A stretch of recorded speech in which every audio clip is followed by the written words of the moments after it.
Hello दोस्तों, आज हम एक्सप्लेन करेंगे दुल्हन वही जो पिया मन भाई भोजपुरी मूवी को। इस मूवी की पूरी कहानी आपको बताएंगे, लेकिन उससे पहले इस मूवी के मेन किरदार के बारे में जान लेते हैं। मेन किरदार में हमारे खेसारी लाल यादव हैं, जिनका नाम इस मूवी में राजा होता है और इस मूवी में भी हम इनका यही नाम लेने वाले हैं। तो बिना टाइम वेस्ट किए बढ़ते हैं कहानी की तरफ। तो कहानी की शुरुआत होती है एक गाँव से, जहाँ पर राजा के पिताजी गाँव के बच्चों को पढ़ा रहे होते हैं और बच्चों को कहते हैं कि बिना पढ़ाई लिखाई के इंसान पशु समान होता है। लेकिन गाँव के बच्चे इस बात को नहीं मानते, क्योंकि उनका खुद का बेटा राजा बिना पढ़े लिखे लंदन में नौकरी करता है। जिस पर राजा के पिताजी का यह कहना होता है कि मेरा बेटा लंदन में तो नौकरी कर रहा है, लेकिन जब उसको अंग्रेजी उठा उठा के पटकती होगी तो वो ही जानता होगा। इसके बाद हमें यह दिखाया जाता है कि कैसे लंदन में राजा अपने दोस्त संजय के साथ लिट्टी चोखा बेचता है, लेकिन यहाँ पर राजा अपनी टूटी फूटी इंग्लिश के चलते हर बार मार खा जाता है। इसके बाद राजा और संजय लंदन घूमने जाते हैं, जहाँ पर गोरी गोरी लड़कियों को देखकर राजा का दिमाग खराब होने लगता है। तब संजय राजा को कहता है कि यहाँ पर बिना इंग्लिश के उसकी दाल नहीं गलने वाली। जिस पर राजा वहाँ के एक अंग्रेज से इंग्लिश में बात करके संजय को यह दिखाने की कोशिश करता है कि वो भी इंग्लिश बोल सकता है, लेकिन वो अंग्रेज कुछ भी नहीं समझ पाता, क्योंकि राजा हिंदी और इंग्लिश को मिक्स करके बोलता है। इसके बाद उन्हें वहाँ एक हिंदुस्तानी लड़की दिखती है, जो कि अपने सहेलियों के साथ डांस कर रही होती है, जिसको राजा बड़े ध्यान से देखता है। राजा इस लड़की को देख ही रहा होता है कि तभी एक चोर लड़की का बैग लेकर भाग जाता है। चोर के पीछे राजा भी भागता है और इस चोर को दौड़कर पकड़ लेता है और वो बैग उस लड़की को लौटा देता है और वो लड़की राजा को थैंक्स बोलकर चली जाती है। यह पूरी बात लड़की अपने पापा को बताती है कि कैसे एक लड़के ने उसका बैग चोरी होने से बचाया। यहाँ पर उसके पापा उस लड़के का नाम पूछते हैं। तब लड़की कहती है कि मैंने उसका नाम तो नहीं पूछा, लेकिन वो पक्का हिंदुस्तानी ही था। इसके बाद अगले दिन जब राजा और संजय काम से कहीं जा रहे होते हैं, तब उनकी मुलाकात उसी लड़की से दोबारा होती है। यहाँ पर लड़की खुद राजा से बात करती है और बोलती है कि क्या तुम भोजपुरिया हो, जिस पर राजा कहता है कि हाँ, और लड़की से पूछता है कि तुम लंदन में भी रहकर इतनी अच्छी भोजपुरी कैसे बोल लेती हो। जिस पर लड़की बताती है कि दरअसल वो लोग भी जौनपुर से हैं। उसके पापा एयरपोर्ट पर काम करते हैं और पापा का सख्त आदेश है कि बाहर कोई भी लैंग्वेज बोलो, लेकिन घर में शुद्ध भोजपुरी ही बोलना। इसके बाद ये लोग एक दूसरे को अपना नाम बताते हैं और यहाँ पर लड़की अपना नाम दिया बताती है। इसके बाद दिया उन लोगों से पूछती है कि लंदन में कैसे, जिस पर राजा झूठ बोलता है और कहता है कि वो लोग ट्रांसफार्मर के इंजीनियर हैं। इसके बाद दिया अपने पापा को बताती है कि वो लड़का जिसने उसका पर्स चोरी होने से बचाया था, उसका नाम राजा है और वो पक्का भोजपुरिया है। अगले दिन जब राजा लिट्टी चोखा बेच रहा होता है, तब वहाँ दिया आ जाती है, जिसको देखकर राजा नीचे छुप जाता है, लेकिन दिया उसको देख लेती है और उसके पास आकर बोलती है कि क्या यही है तुम्हारी ट्रांसफार्मर की फैक्ट्री। जिस पर संजय दिया को बताता है कि इसने आपको इम्प्रेस करने के लिए झूठ बोला था। यहाँ पर दिया राजा से बोलती है कि तुम्हें क्या लगा मैं इम्प्रेस हो जाऊंगी। जिस पर राजा कहता है देखिए हम गरीब आदमी हैं, कोशिश तो करबे की। इसके बाद राजा अपने पिता को अपनी पहली कमाई भेजता है और राजा के पिता उन पैसों को बैंक से निकालकर अपने दोस्त शंभू को देने जाते हैं, क्योंकि राजा को लंदन भेजने के लिए शंभू ने पैसे दिए होते हैं। शंभू अपनी बेटी की शादी को लेकर परेशान होता है। इसके बाद जब अगले दिन राजा और संजय काम पर जा रहे होते हैं, तब दिया को देखकर राजा संजय को अकेले दुकान पर भेज देता है और खुद भागकर दिया के पास चला जाता है। यहाँ पर राजा कहता है कि वो एक्सरसाइज कर रहा है, लेकिन दिया को पता होता है कि वो भागकर उसी से मिलने आया है। इसके बाद दिया और राजा साथ में लंदन घूमते हैं, जहाँ पर उन दोनों के बीच प्यार हो जाता है। यह बात दिया अपने पापा को बताती है, जिस पर उसके पापा राजा से मिलने के लिए राजी हो जाते हैं। लेकिन जब दिया के पापा को यह बात पता चलती है कि राजा लिट्टी बेचता है, तब दिया के पापा दिया को कहते हैं कि एक लिट्टी बनाने वाला तुम्हें क्या दे पाएगा।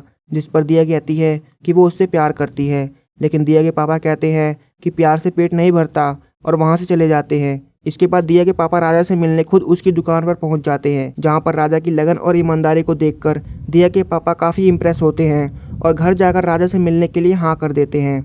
इसके बाद दिया तुरंत फ़ोन करके राजा को घर पर शादी की बात करने के लिए बुला लेती है।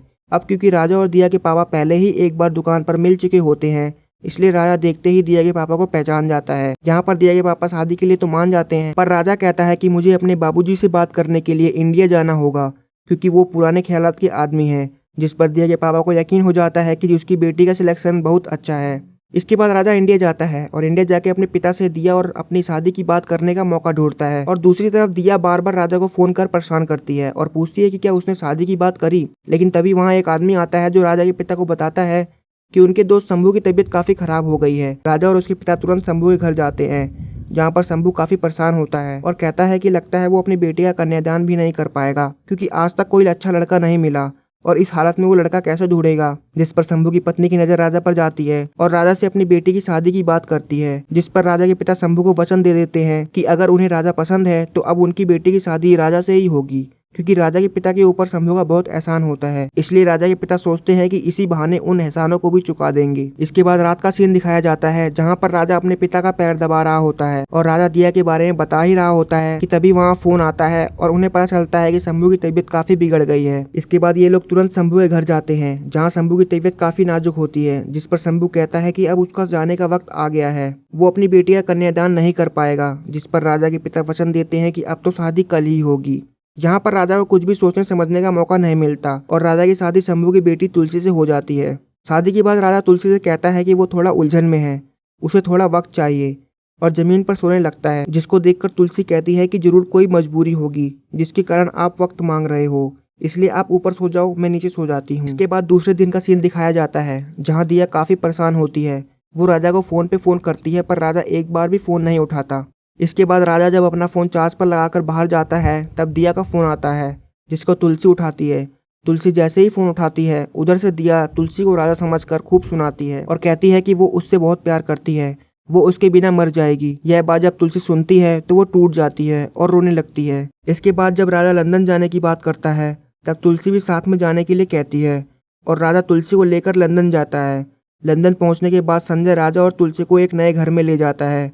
इसके बाद राजा और संजय बाहर खाने के लिए कुछ लेने जाते हैं। तब संजय राजा को बताता है कि दिया उसको बार बार फोन कर रही है, वो क्या जवाब दे। जिस पर राजा संजय को कहता है कि कुछ भी बोल दे यार, इस 10 दिन में तो उसकी दुनिया ही बदल गई है। इधर दूसरी तरफ तुलसी जब बैग में से कपड़ों को निकाल रही होती है तब उसे एक लड़की का कपड़ा मिलता है, जिसके बारे में वो राजा से पूछती है। तब राजा कहता है कि वो संजय की बहन का कपड़ा है, शायद ले जाना भूल गया होगा। इसके बाद अगले दिन सुबह सुबह तुलसी संजय को फोन करके घर पे बुलाती है, जिससे राजा डर जाता है और सोचता है कि कहीं तुलसी को दिया के बारे में पता तो नहीं चल गया। लेकिन तुलसी संजय को राखी बांधने के लिए बुलाती है और कहती है कि वो उसके बड़े भाई समान है, इसलिए राखी बांधना चाहती है। जिस पर संजय भी कहता है कि ये तो अच्छी बात है, उसकी भी कोई छोटी बहन नहीं है। यह बात सुनकर तुलसी राजा की तरफ देखती है, क्योंकि जो कपड़ा राजा के बैग में से मिलता है उसको राजा ने संजय की बहन का बताया होता है। यहाँ पर राजा संजय को इशारे में कहता है कि बहन है ना, गाँव में एक बहन है जिसके लिए उसने कपड़ा खरीदा था।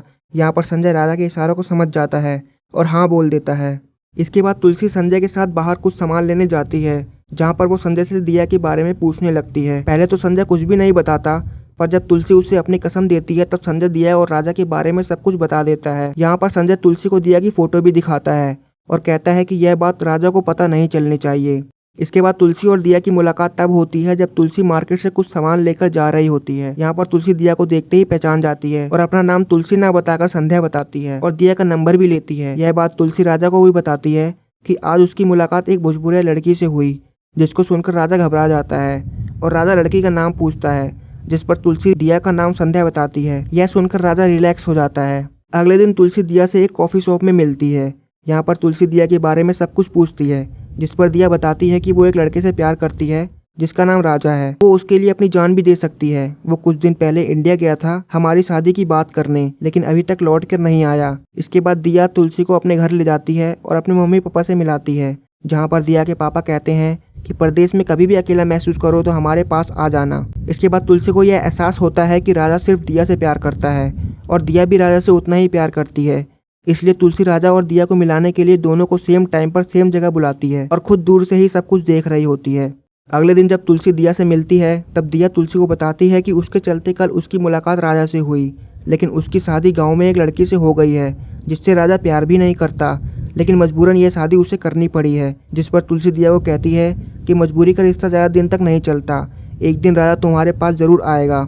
यहाँ पर तुलसी और दिया को संजय साथ में देख लेता है और तुलसी को घर जाकर समझाता है कि वो अपने ही घर में आग लगा रही है, जिस पर तुलसी कहती है कि राजा और दिया एक दूसरे से बहुत प्यार करते हैं, उन दोनों के बीच में वो अभागन आ गई है, इसलिए वो उन दोनों को मिलाना चाहती है। जिस पर संजय सारी बात राजा को बताने जा रहा होता है, पर तुलसी संजय को कसम देकर रोक लेती है। इसके बाद संजय राजा को समझाता है कि वो दिया को छोड़ दे, क्योंकि तुलसी शादीशुदा होने के बाद भी एक विधवा की जिंदगी जी रही है।